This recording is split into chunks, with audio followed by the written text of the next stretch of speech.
诸位，各位，我们一定按之前说好的，谁也别拿钱，千万不能这样。拜托各位啊！记住，按之前咱们说好，拜托各位了啊！诸位，各位，我们一定按之前说好的，别的没有，我们一定按之前谁也不能出钱，记住了。已经可以。诸位，刚才那边嘀咕什么呢？哎呀，你告诉他们坚定立场啊！若小犯大人敢揭老，新婚之名，敛财，交点礼金就罢了，得要钱，我可没有啊，我可没有，我们都没有，对吧？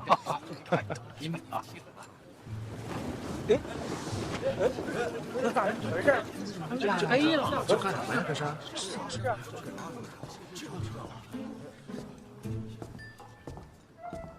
哎，来。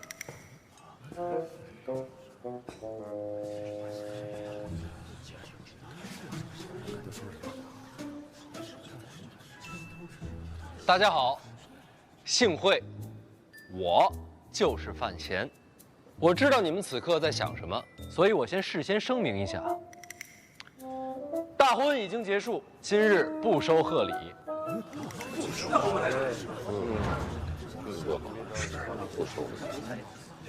当然了，各位最关心的还是内库的亏空。这我话也说在前面，内库欠债，无论是于法还是于理，都应该我来还。若是如此，这还叫我们我们不是白担心了？你仔细想一想，若真是这样，把我们弄这儿来干什么？就是。再听，各位就又要疑惑了，既然这样的话，又何必把大家从京都请到这儿来呢？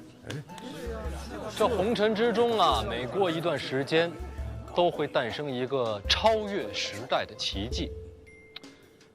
这奇迹有时是人，有时是事，甚至有时可以仅仅是一个观念。关键是什么？观念大概就是个念头。念头。人生在世，若是能亲眼见证奇迹的诞生，又何尝不是一件幸运的事？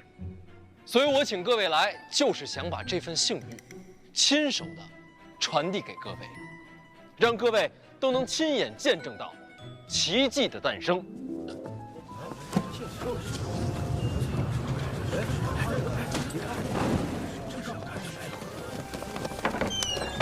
哎，这什么呀？这是？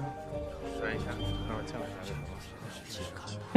那位问得好，这奇迹该叫什么名字呢？谁问了？请看，没错，正是库债。负债是什么？谁的裤带？什么裤带呀？我说的是债，欠债的债嘛，是裤带。快！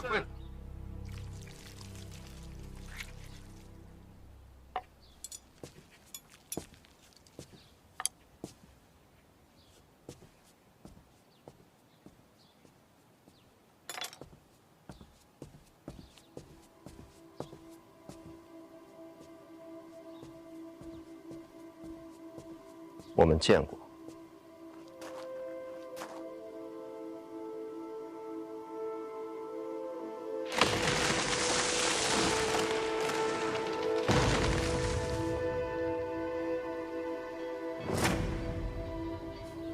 五竹叔，你找我哥？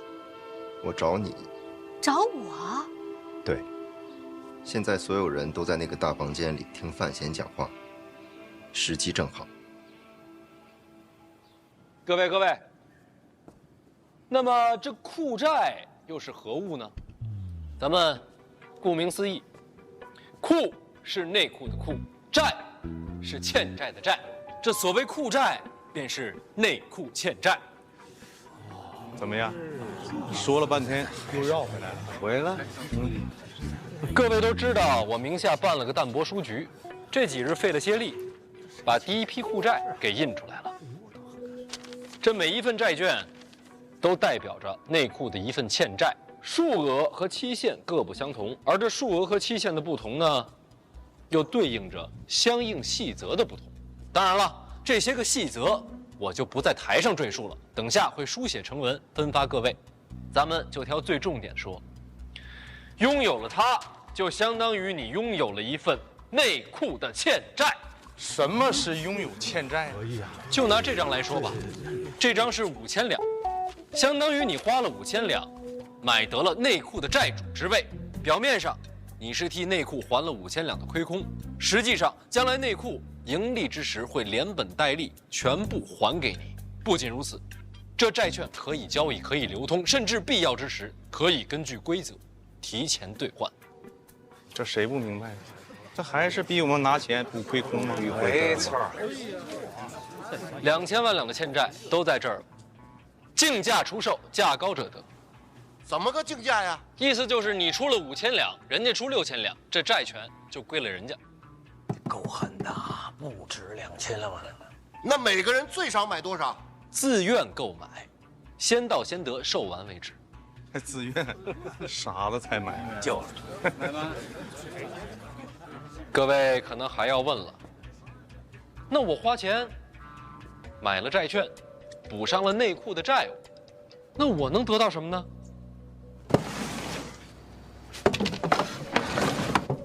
要想回答这个，就得回答最初的那个问题。在座各位都是经商多年，手段高超，我问你们一个问题：什么是财富？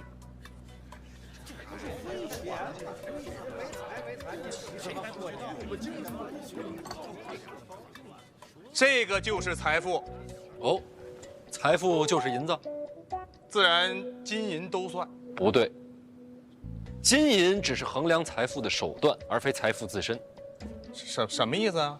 你刚才手上举着那块银子，大概1两，差不多。能换多少米啊？2担左右吧。上下多少有一些浮动，每天米价还得去米行看呐。也就是说，今日在我庆国，1两银子大约能换2担精米，这便是衡量的标准。小范大人，这说的不都是废话吗？我前些日子去了趟北齐，大家应该都听说过。大人威震北齐，自然是少年英雄啊，是吧？在北齐那边，1两银子只能换1担精米。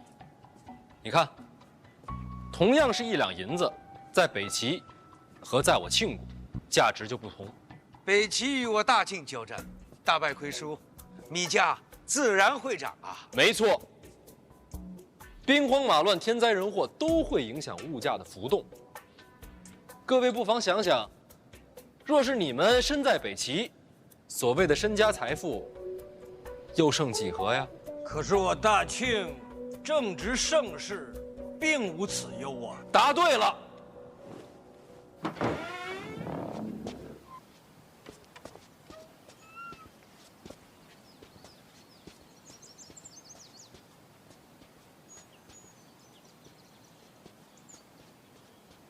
要不是你带我来这儿，我还不知道别院有这么个地方。我之前在这里住，所以很熟悉。你这次来怎么不找我哥？你怕死吗？当然怕。若为范闲呢？我哥怎么了？要你保护他。我哥有危险。或许有人要杀他。那没事的，我哥身手可厉害了。再说他有护卫。都没用，不够强。人可不少。再多也是一样。这么强，到底是谁要杀他？我大庆国运昌隆、长久治安，正是维系金银价值的基石啊。所以啊，财富并不仅仅是指金银本身，更是与国运、国力息息相关。大家觉得我大庆国运如何呀？那自然是国运昌隆，军民臣贤。那就对了。这国运国力本就是维系财富乃至将来不断增长的重要底蕴。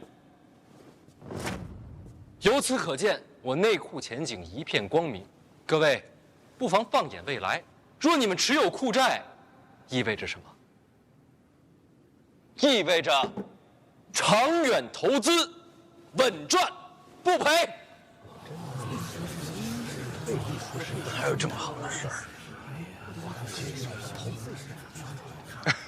那个，好啊！那个小范大人说的好啊！你听明白了吧？我明白。小范大人一番话，如雷贯耳，醍醐灌顶啊！对。哎，各位，人小范大人什么人啊？这可是国之重臣呐，既在监察院，又掌管内库，啊，人家都开口了，你们大家都听不懂吗？哎，小范大人，您那个什么库债，我出200两，就当给您大婚的贺礼了。哎呀，我小范大人为了内库亏空，尽心竭力做了这么多，200两银子你也说得出口？大人，我买500两，现在就买。那我们大家都买啊！那我就300两。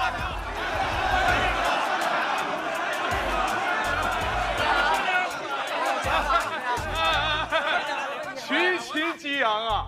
小范大人，什么欠不欠债的，我们这样都不用还，是吧？我买5000两。什么？5000两？怎么想的呀？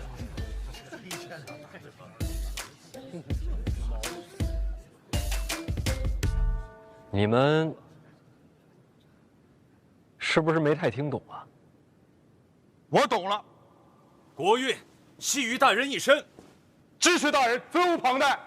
大人，您是没懂我呀，我捐5000两。看来是真没懂啊。换人，下半场。等一下，你让我理理。按你方才所说，你是说你在江南失忆，杀人无数？差不多。那有没有可能，杀人的不是你？有可能。那就没事了。如若真有这么一个人，他的战力也该与我相近。冒昧问一下，你是什么战力？能打大宗师。你要我保护我哥，去抵挡一个大宗师？不是抵挡，是杀了他。杀一个大宗师，也或许是杀我。兀竹说，我没练过武。我知道。一个普通人怎么可能抵挡大宗师？人改变世界，靠什么？勇气、智慧、美貌。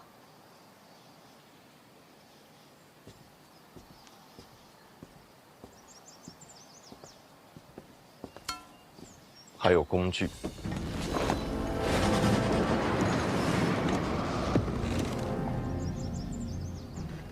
这是留给我哥的，怎么会在你这儿？是我拿出来的。偷的？如果我连自己都不再相信，我需要找一个人替我保护范闲。这里面的东西能伤害大宗师？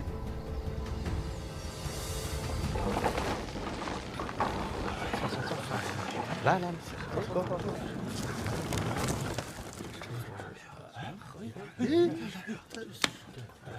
换他了，这是诸位，饭菜都还可口啊。有什么不爱吃的，您跟我说，我让他们稍微给各位颠排一样。这谁呀？好像是犯死者。他不是犯错了，不在京都吗？找死吧你！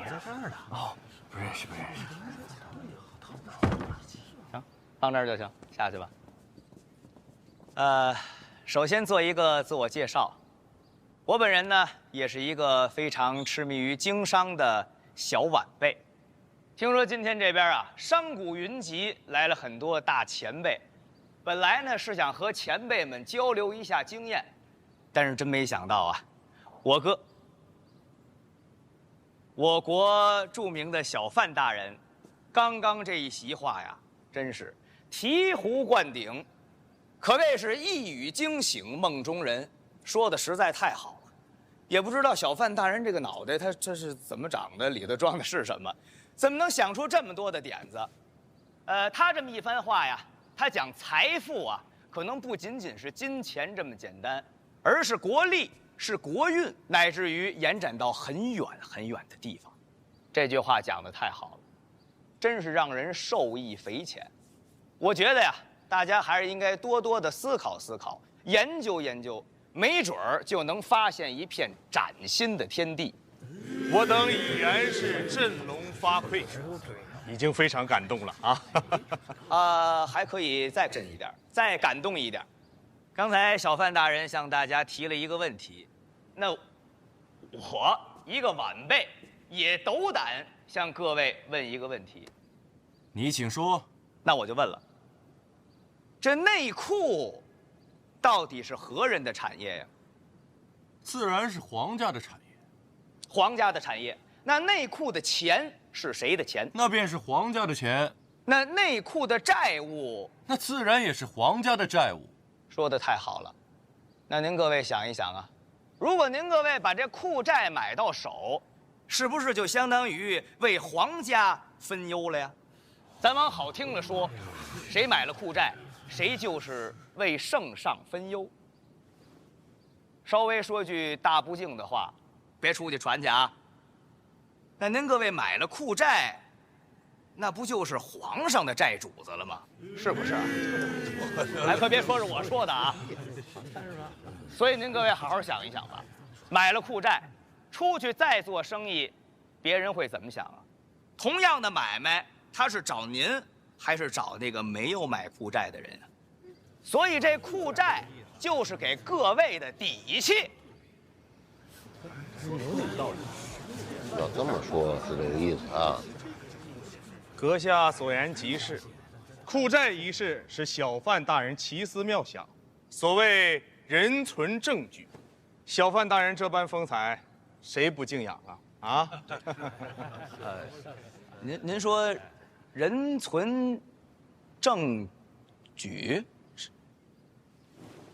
人存证据，人亡政息。各位是怕，如果我倒了，我说过的话就不算数了。还请小范大人解惑。别问我，问他，后半场全看他的。好，这个问题问得好，小范大人回答的也好。人存证据啊，人亡政息，什么意思呀？人要是没了，那你说这债找谁去呀？说句不好听的话，小范大人万一哪天要是倒了台，那各位扔进去的钱，那自当也是打了水漂了。这句说的对。各位不要着急，你们请看。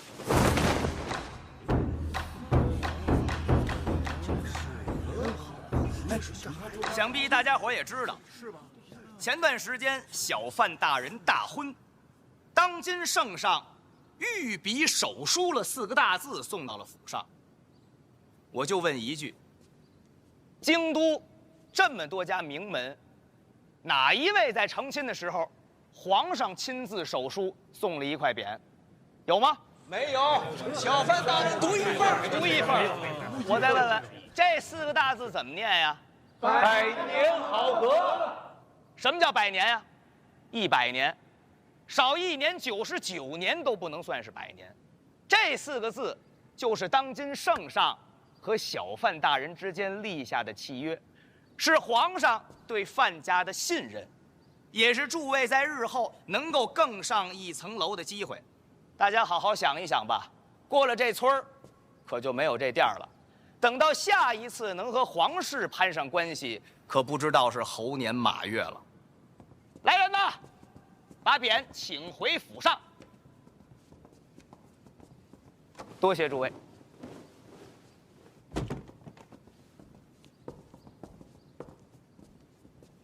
诸位，该说的、想说的，我们俩都说完了。天儿也不早了，想赶回京都，怕是有些晚。各位要是不嫌弃，就在苍山暂住一晚，明天再回城。关于裤债的事儿，我说话算话，售完为止，全凭自愿。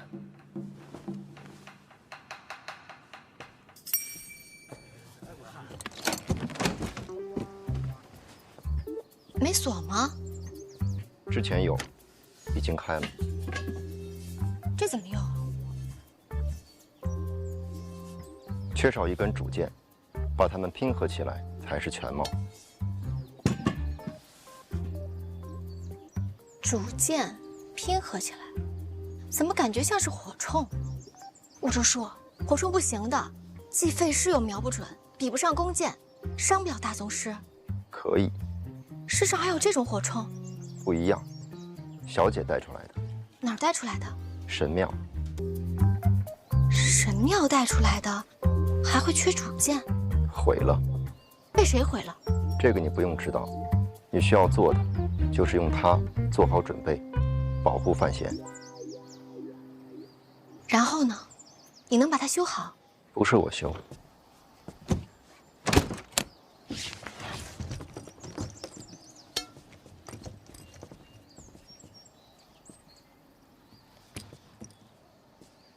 保护范闲是个秘密。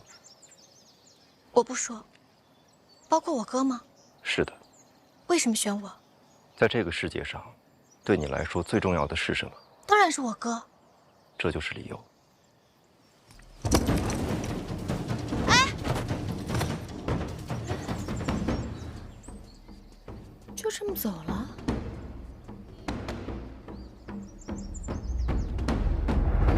这小范大人说的，你听明白了吗？我知道。哎，晚上见。晚上见。告辞，告辞，告辞。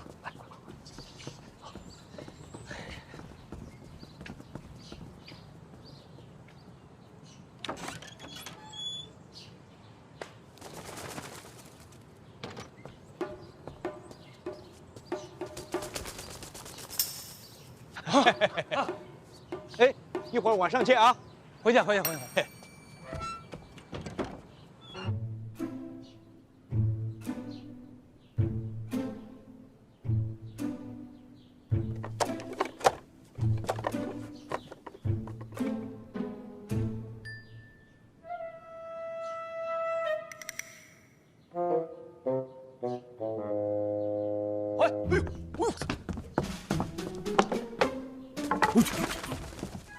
什么呀？我看这帮商贾都往那个外边撒鸽子，我不知道是啥，我说拿一看看。是不是给京都传信了？山上的事儿，得让京都的人知道。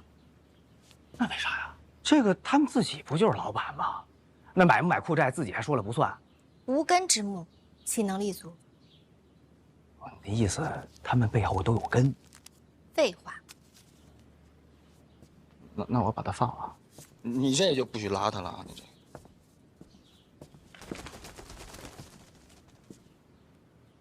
范司者，你还真行啊，还能上台说话。那可不，姐，哎，我这么跟你说，范闲那套厉害归厉害，我都没听说过。但你得这么想啊，我要是都没听说过，那帮商贾们能懂吗？啊，你说范闲拽那些个词儿，什么国运吧，又财富吧，那商贾们根本就不明白，能打动他们的就俩字儿：皇室。你还得意起来？那不该我得意吗？说得意吧，其实还欠点什么，反倒是有点担心。担心什么？我本来以为啊，把皇上一搬出来，他们吓得就把钱全交了。那可是你说，要是把消息传回京都，怎么样？库寨这事儿前所未有，我怕他万一，他要是触犯国法可怎么办呀？那没事儿。那就好。下半场是你说的，军务戏言也是你讲的。要真出了事儿，拿你交差不就完了？啊！还不能憋着这个呢吧？我可是帮他呀！哎呀，我这不能，绝对不能。我们俩现在关系还不错。对，肯定不会。库寨嘛，怎么能算犯法呢？当然算了。什么库寨？我大清立国以来，从未听过此种事物。这逆子胆大包天，还什么分担皇室债务，属实荒唐，国法难容。正所谓子不教，父之过。要我说，先把范闲押回来，然后我这尚书也抹掉。家风不正，没脸做官，回儋州养老算了。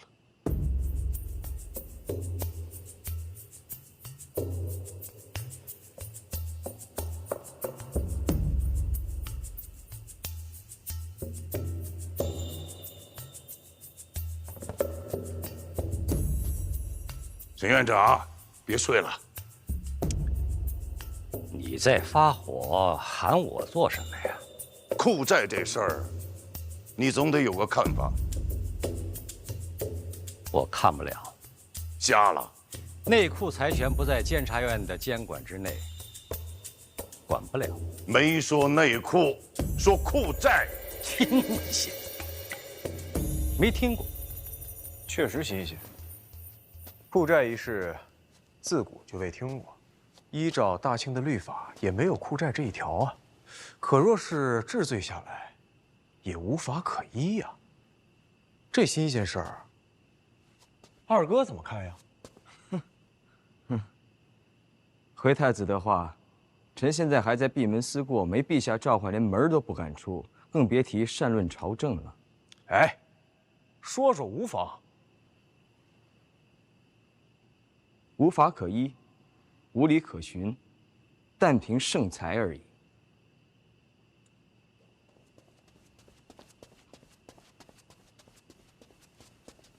诸位都到了，请随我来。哎，陛下在哪儿啊？不知道。不知道，那你带我们去哪儿？后花园。深更半夜后宫花园，做什么？班花。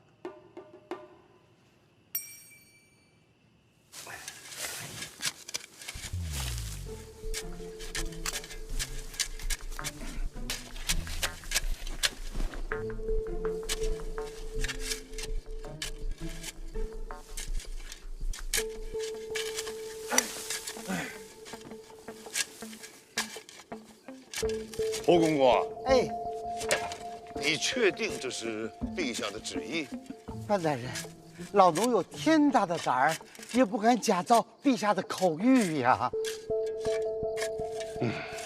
这是闹的哪一出？哎，啊，就是班花儿。就咱们几个人吗？您吓人呐！陛下早就有旨意，这一片啊，不许宫内下人靠近。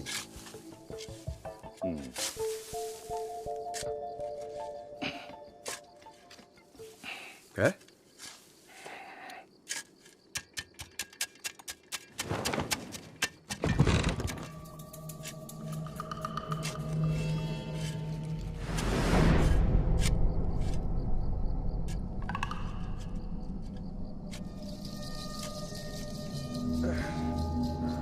范大人，您辛苦。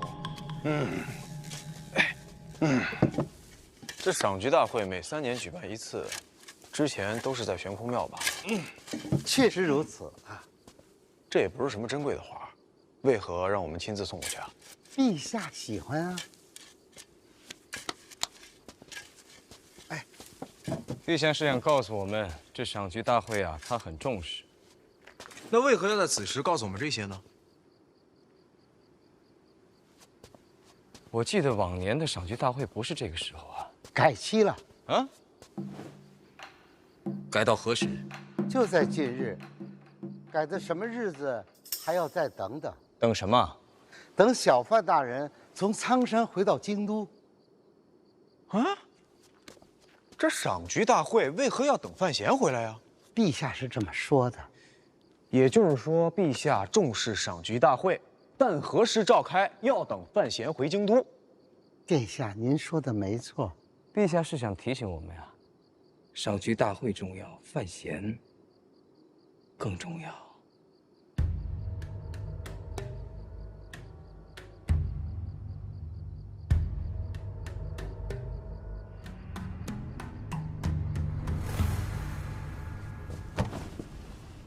会不会留在京都没有带出来？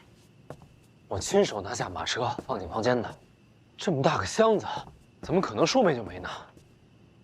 箱子里是什么？神庙里的东西。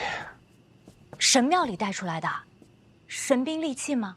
如果佩奇确实是绝世神兵，缺东西，主体没了，其他东西一样都没有少，唯独少了一个箱子，那说明对方至少知道它是什么。知道这东西的人可不多。谁？大人，那儿有人。好身手，我都没察觉。老王，守好板儿。是。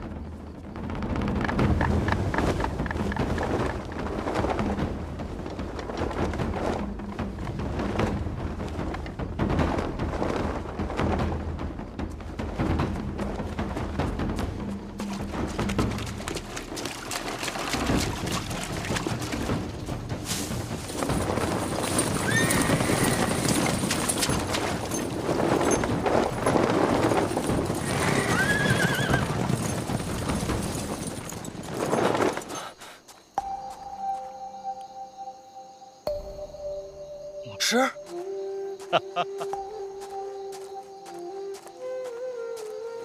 呦，哎呦，京统领，哎，你们不是回营了吗？黑旗军令守在苍山，保护提司。影子，王启年挺警觉啊。闹了半天全是检察院的，你们跟这儿团建呢？何谓团建？我们家新词儿多，你习惯一下就好了。哎，老师啊，您怎么来苍山了？不是你在这儿吗？小范大人，你是不是丢东西了？你在我门口偷听。我觉得是武大人。什么意思？他一直暗中跟着你，就是想跟武大人交个手。小范大人，你得了武大人的亲传，我们两个交手也是未尝不可呀。别动啊，动我就毒死你。那没事了是吧？啊，应该是没事了。走，就当我们不存在。那你也当我不存在。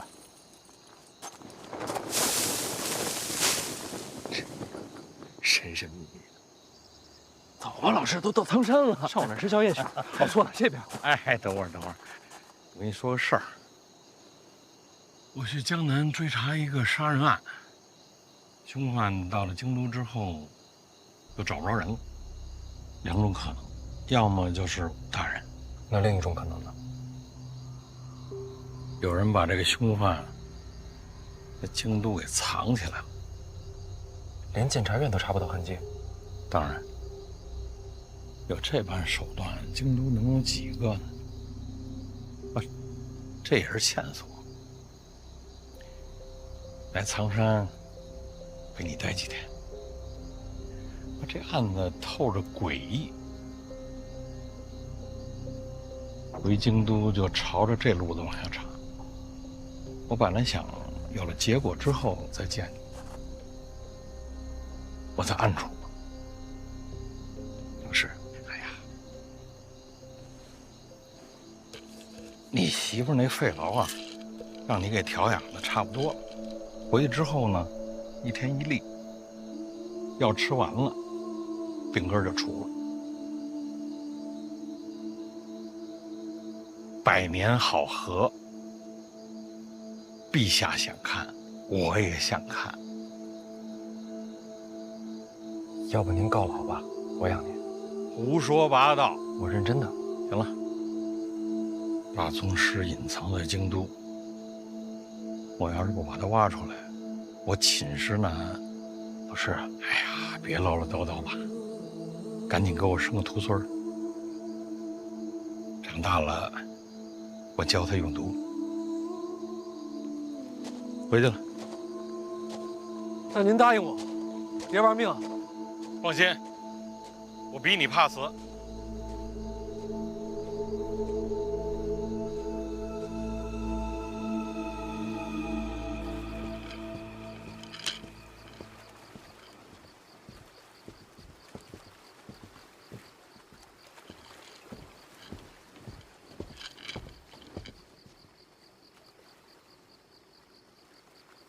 五竹说，箱子是你拿了？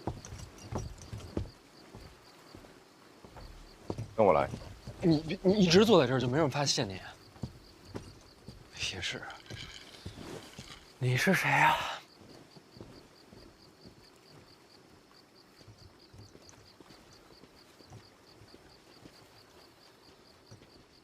说，影子好像对你很感兴趣，一直想跟你交手。没兴趣。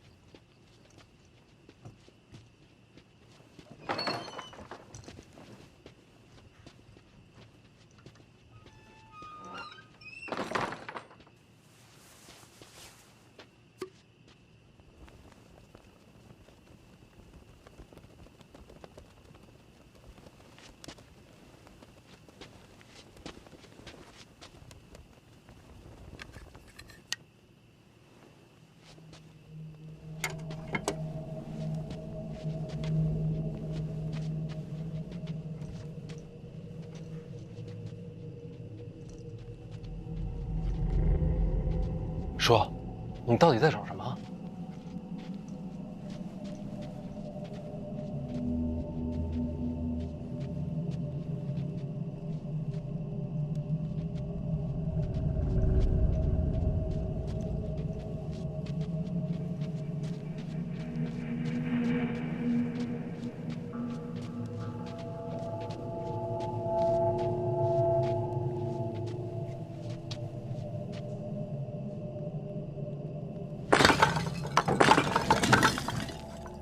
这里边有东西。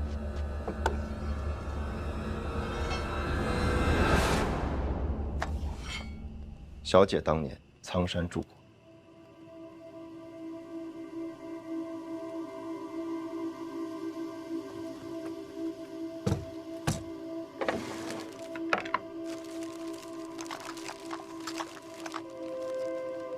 我娘藏的，本来该毁了，就像这箱子。这是我娘亲自毁的，为什么？遵循法则，超越时代的物品不能留存。谁的法则？神庙的？应该是。应该？忘了。既然这样，干嘛不全毁了？他又为什么留下这3个？超越时代的物品，不能留给这重启的世界。历史进程不该被影响。但你不一样，你是个错误。错误？你既是这世界的人，同时又源自过去。你是错误，是故障，是未知变量，也是逻辑漏洞。这是小姐原话。所以我那些记忆，难道是来自神庙？不知道，我只是复述。小姐留给你的是一线生机，修好它，你拥有扭转命运的3次机会。怎么修？去江南，去3大坊。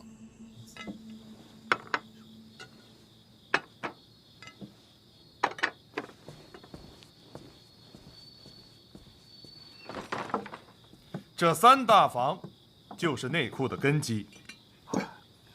这谁不知道？内部前生根基就是3大坊。往年那些新奇货物，都是从江南出来的。我问你们，3大坊如今在谁手里啊？当然是江南的名家呀。名家向来以长公主马首是瞻，他们真能把3大坊交出去？名家即便是富甲江南，也不能抗旨吧？抗旨是肯定不会。教什么？怎么教？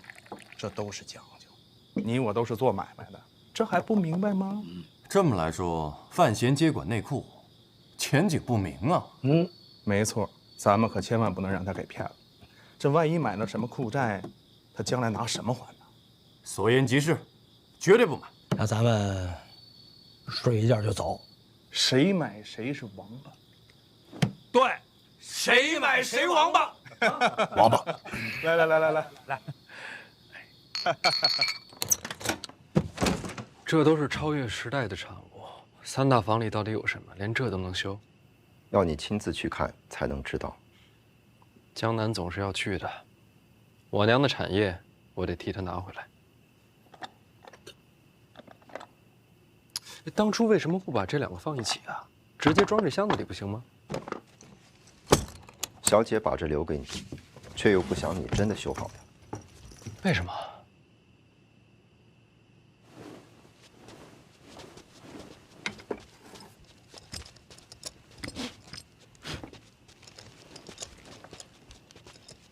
当神庙改变命运，未来亦将留下烙印。这句是真没听懂。当神庙之物使用太多，未来岁月，你终将去往神庙。这有点过于违心了。我等你到江南，到那时，你才有面对大宗师的底气。用这个对付大宗师，太欺负人了吧？未必。什么意思？有这个也未必斗得过大宗师？没错。大宗师也是人，这超越时代的武器怎么躲？我像正常人吗？成大宗师者，已不被人间常理束缚。那不成了妖怪？差不多。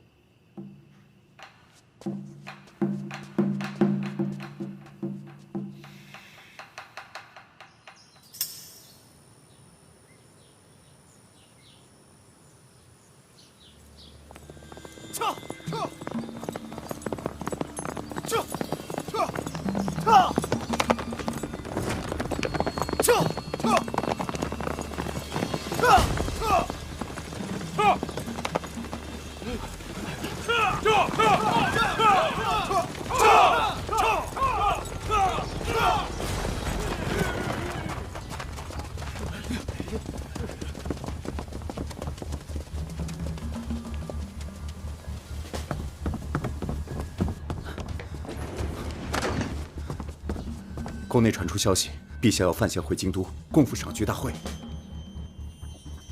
负债的事，陛下没提。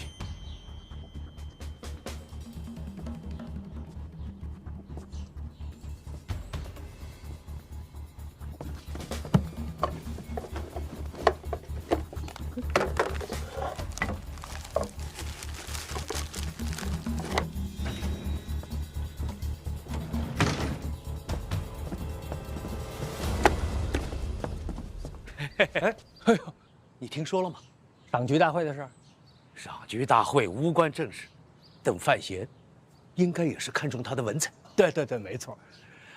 诗词歌赋、雕虫小技而已嘛，他终归担不起内库的大任呐。对。您这是？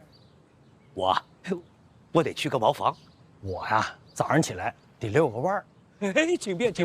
回见。哦，对，这。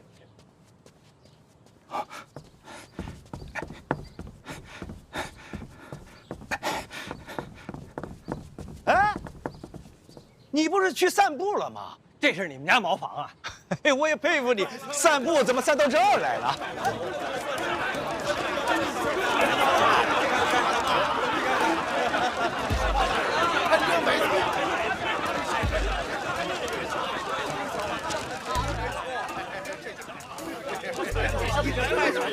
小范大人，刚才赏我的5万两一定给我留着啊！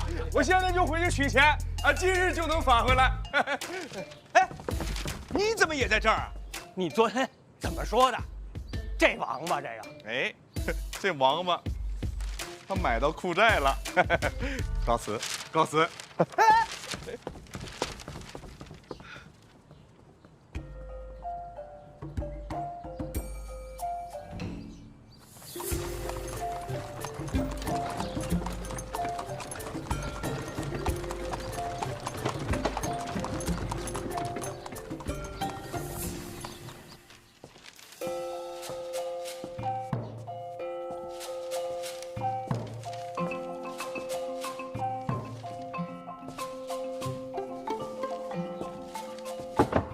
行了，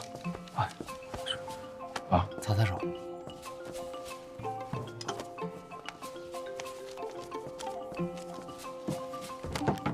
哥，我总感觉这数不对呀。有人可能没带够银票，回家取了吧？我粗略的算了算，都不止2000多万两。数量有限，又有溢价，这都能卖完，多亏了你。内库债权都分出去了，怎么还不高兴？说到底，他们选择买库债，还是因为陛下要我赏花。陛下荣恩，前景无量，选择债务共担，这样一来，可以说，以后你便是他们的靠山。是，也算是一种投资嘛。只是，他们没有人能真正明白，库债究竟意味着什么。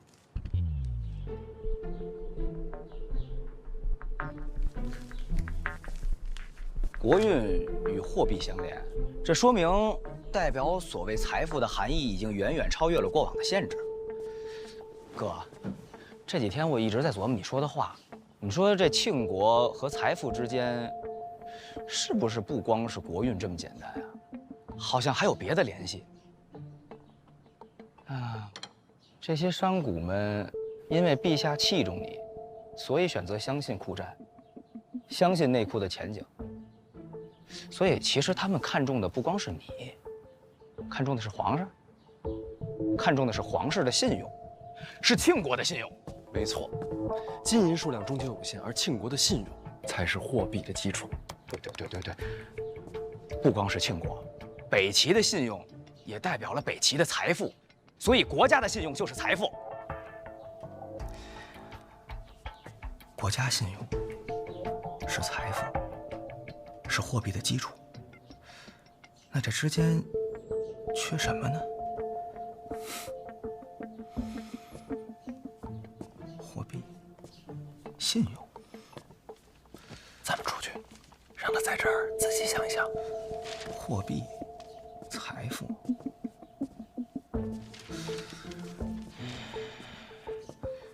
信用、财富。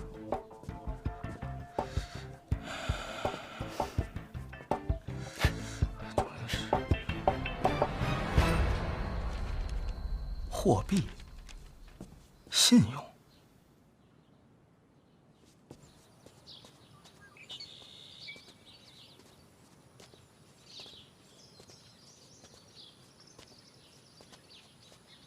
思哲这是怎么了？看到了新的世界。这小子啊，在商贾之术上还真是个天才。你俩都是。不一样，我有另外的技艺。在某种程度上算是作弊。如果我俩交换，最起码在商贾之术上，我没他这悟性。这一点上，他比我强。那是好事啊。婉儿，对不起啊。怎么了？苍山恐怕待不了多久。那是当然，陛下还等你回去赏菊大会呢。我准备了那么久。最后成事，还是他一句话。天子嘛，自古以来都是天下中心。等赏花大会结束，咱们一起去江南吧。我也去。当年我娘在江南创立了3大坊，时至今日，仍是内库的根基。这些都是她留在世上的痕迹。我想。我应该和你一起看。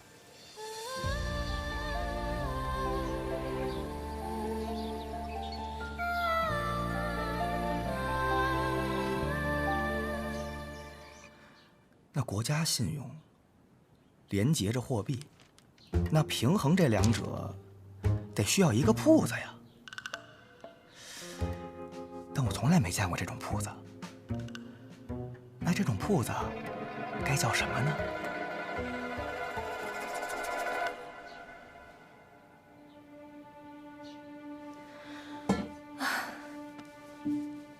你找把火铳，练练瞄准。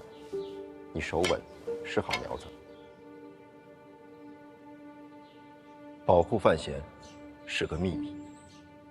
你要我保护我哥，去抵挡一个大宗师？不是抵挡，是杀了他。杀一个大宗师，也或许是杀我。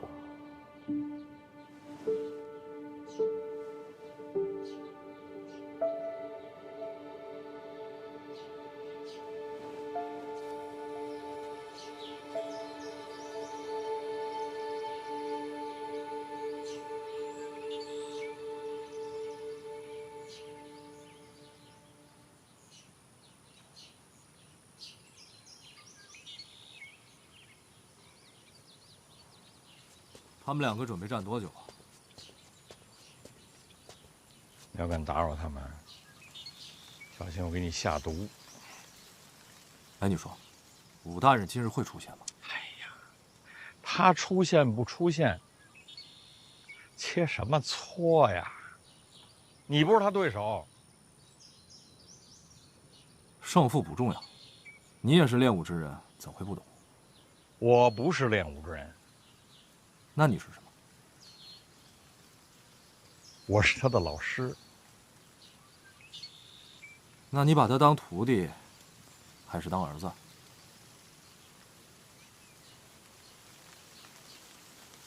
看来今日武大人是等不到了，我先回京都，你多加小心。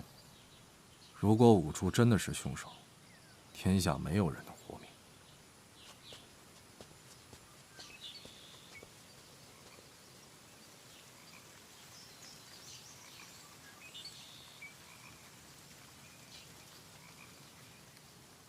徒弟还是儿子，不都一样吗？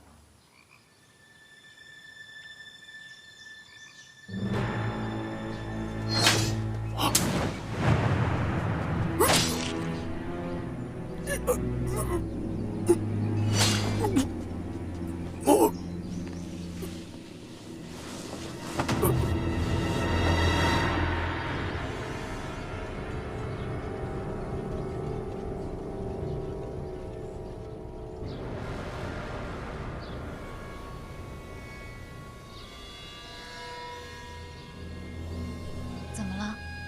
看见什么了？没什么。辛苦了。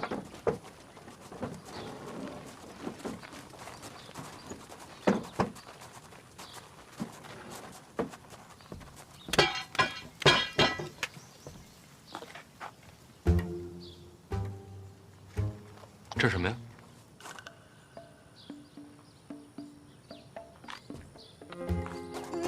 没什么。我都看见了，你买了把火铳。对呀，是有人欺负你吗？没有啊，就是我自己有兴趣。那就好，你用的时候注意安全啊。嗯。思哲呢？他最近恍恍惚惚的。啊，他来了。哥，姐，来了，该走了。嗯，是该走了，都在等你了。不是姐，我那意思，我该去北齐了。去北齐啊？我跟哥都商量好了，娘也同意了。想好这个通商的主理人该做什么了吗？我想来着，而且越来越清晰了。我这几天一直在琢磨你说的话，什么国家信用啊、货币基础啊，我感觉这之间啊必须得有一个铺子调节平衡。那这个铺子如果开在庆国呀，估计连怎么死的都不知道。他必须开在北齐，北齐现在是大战刚败，百业待兴，正是好机会。我能抓住这个机会，这个铺子前所未有，我这是开万世之先河。往小了说啊，咱就挣点钱；要是往大了说，整个北齐的国运都在弟弟手心里攥着呢。名字想好了吗？想了，哎，你们俩也帮我参谋参谋。你看啊，那个卖米的叫米行，卖布的那叫布行。咱这个跟钱有关系，叫钱行是有些太直白，太粗俗了。钱它不就是银子吗？所以就叫饭行。那你提银子干什么？我是这么想的，咱都开万世之先河了，咱老范家咱得名垂青史，青史留名。名字可以再斟酌。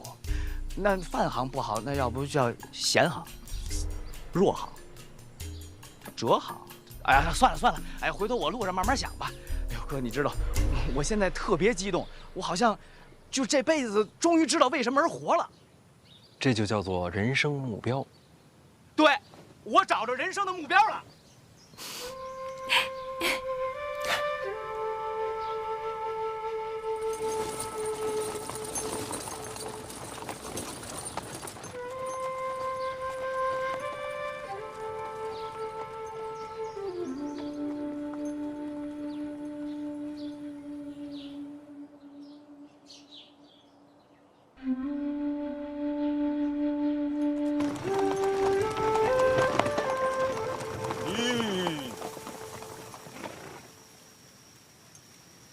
大人，是禁卫。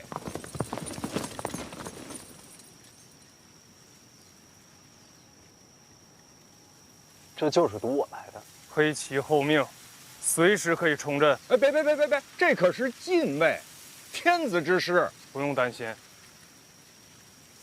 黑旗才是天下第一强军，绝不会输。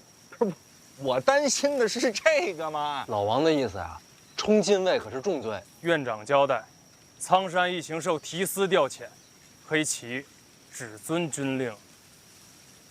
哎，来人了啊！这位不也是熟人吗？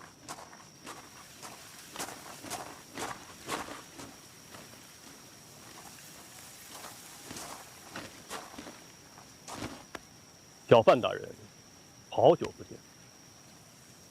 公统领值守大内，今儿怎么出城了？陛下有旨，出宫办差。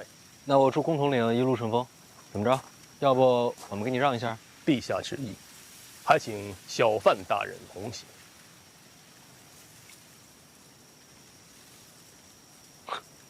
我才刚下苍山就找回来了，消息这么灵通。在下只懂听旨，其他的真不明白。那怎么说？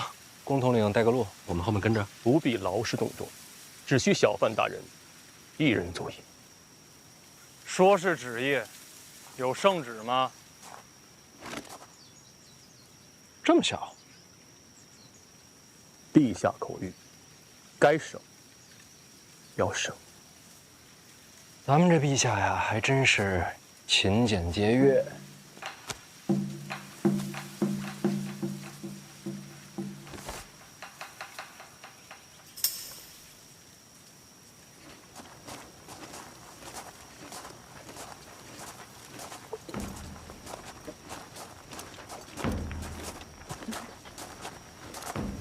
小范大人，请。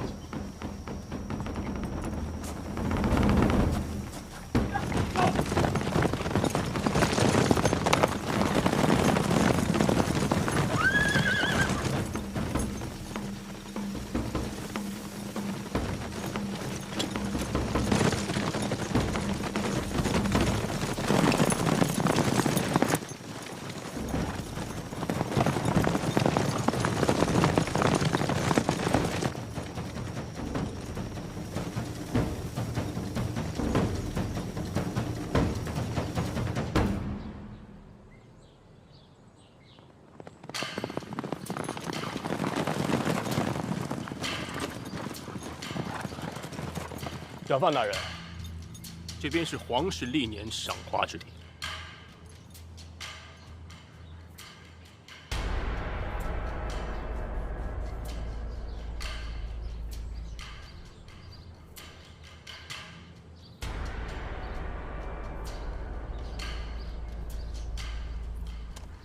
建于山崖，悬空而立，这便是传说中的悬空庙。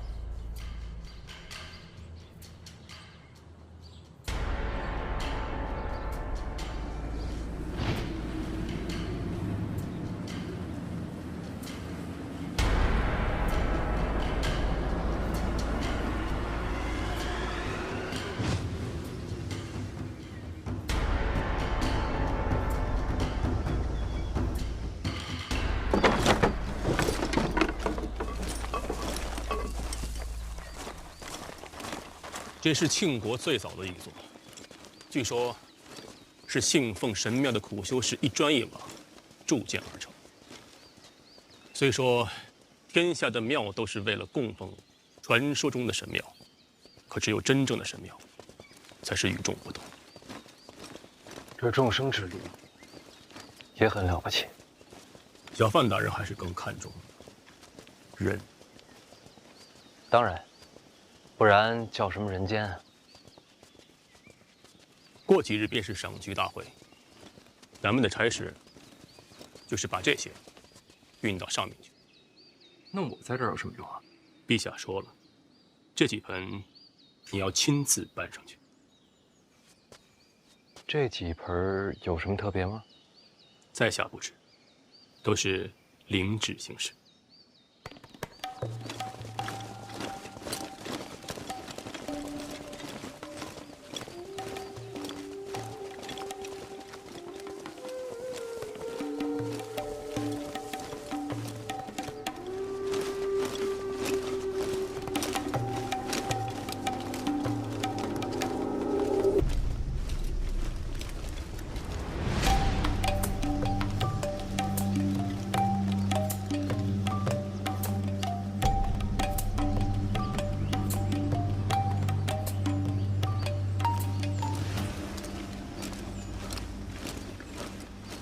每3年一次，已成了惯例。要是有人图谋不轨，这就是机会。那自然是层层严防，滴水不漏。早年还有刺客，这些年没有，这里行刺比京都还难。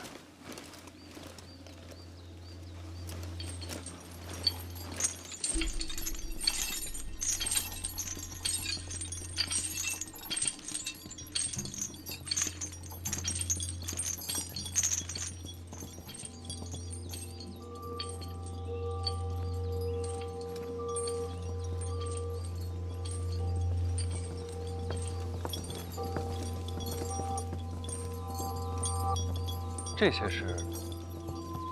他们都是悬空庙的工匠，向来如此。赏花大会之前，他们都要撤走，确保赏花当日没有闲杂人等。赏花之后，他们还要回来。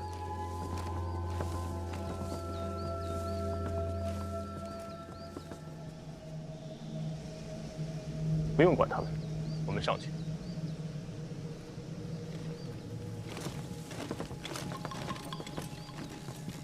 怎么都用铁链捆着？皇室重地，多加小心，总没有错。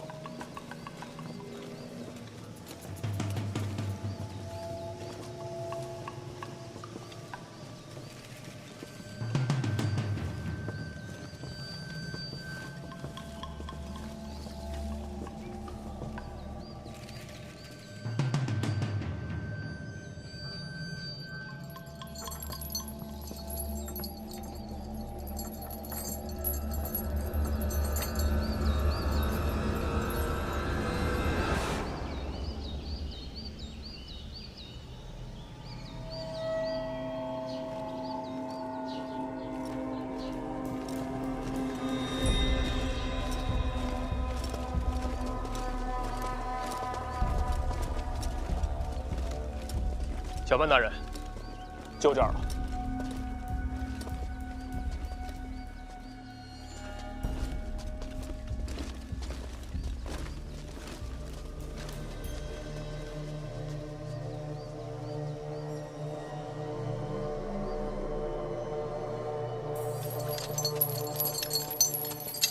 这些工匠能回家吗？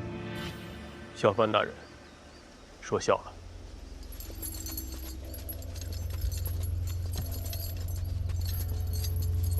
3年赏一次花，就把这些人一辈子困在这儿了。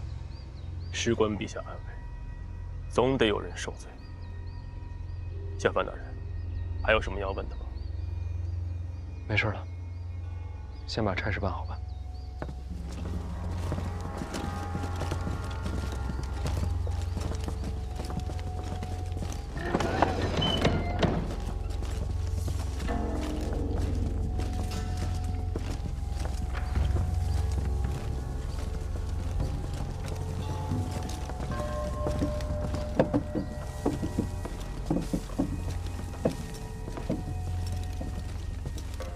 陛下说了，小范大人这盆要放在这边。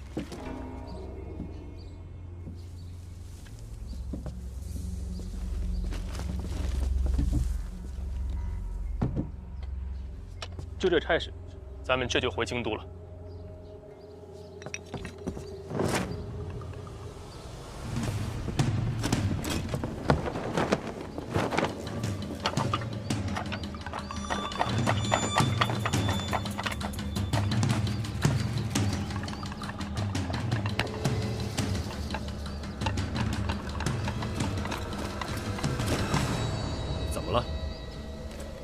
这上面有人吗？没有了。工匠走后，如今就是一座空庙。你看到其他人了？刚听到这上面有动静，脚步声。不算，就是足尖轻踩的声音。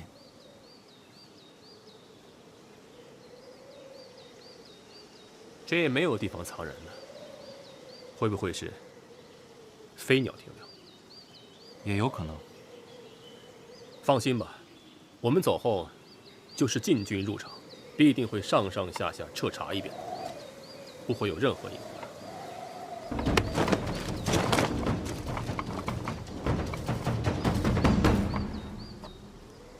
好景色。皇室每3年赏菊大会都在此处，就为了这般景色。3年前，我还不在京都。小范大人容生之素，古之罕有。走吧，回去吧。好。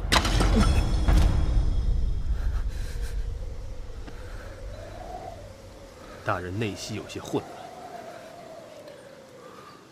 没事儿，我这功法有时不受控制，已经没事了。大人功法在下不便多问，但内息混乱，总之不是好事。该问问你的授业恩师。没人教，我自学的。这样自学。说句实话，小范大人，陛下对你真是没得说。赏花大会等一个臣字，在下闻所未闻。小范大人前途无量。公统领客气了。未来可期，更要保重身体。功法的事，万万不可大意。多谢关心。小范大人未来可期，在下也想攀攀高枝。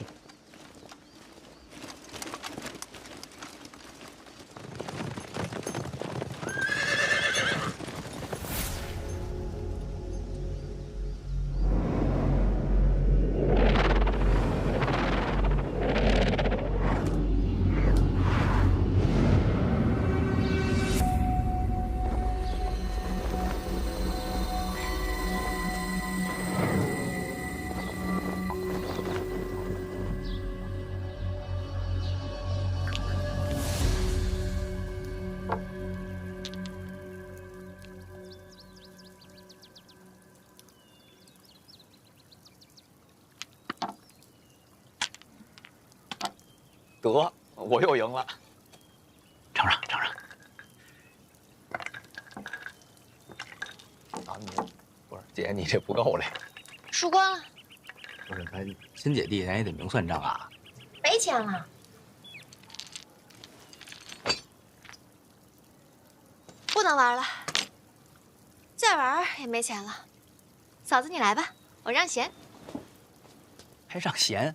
谁来都一样。来来来。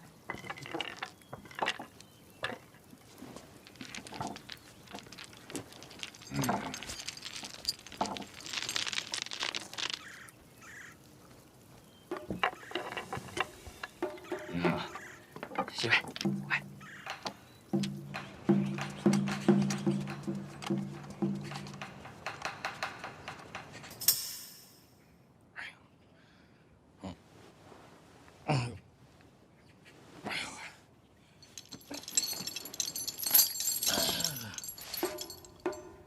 为什么锁着我呀？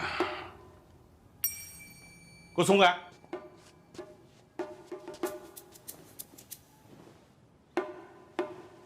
聋了？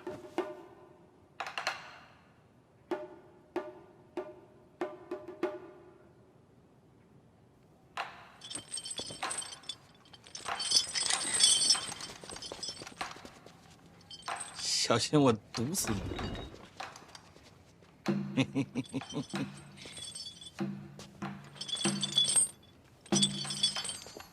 我毒死你们！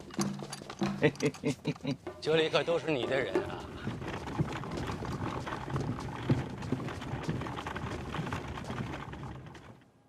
毒死了，舍得吗？院长，您甭管，看我怎么收拾这帮小子呢？这是我下的令，别难为他们了。您要惯我？趁热吃。为何管我？吃吧。是武大人对我动的手？这个年纪啊，吃饭行事都要有节制了。这回回京都，我只办一件事儿，追拿凶犯。可是我有点不明白啊。江南这个凶犯已经查到了行踪，回到京都之后就销声匿迹了，监察院也查不出线索来。是什么人在背后保护他呢？下回想吃什么，提前告诉我吧。院长，您要干什么呀？给你送饭呢。